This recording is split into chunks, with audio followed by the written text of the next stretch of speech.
ये अरबी मैडम का मोबाइल है जो कि शारजा से आया। उन्होंने डिलीवर किया कि ये बना के दें, आपका काम अच्छा है। तो इसको आज करते हैं रेडी आपके सामने। इसकी प्रॉब्लम खुले बगैर आपको बता देता हूँ। तो इसकी फ्लैक्स चेंज होगी तो ये रेडी हो जाएगी। एलसीडी देख सकते हैं बिल्कुल ऑन ऑफ भी किया है तो बिल्कुल मतलब कि टच वर्किंग में नहीं है।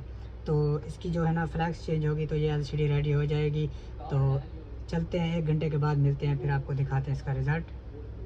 ये देख सकते हैं एलसीडी मैंने निकाली, आपको दिखा दूं तो इसको खोल के फ्लैक्स रेडी करेंगे मशीन के ज़रिए। मैंने वीडियो शॉट बनाई है। 1 घंटे के बाद मिलते हैं आपको। 1 hour later.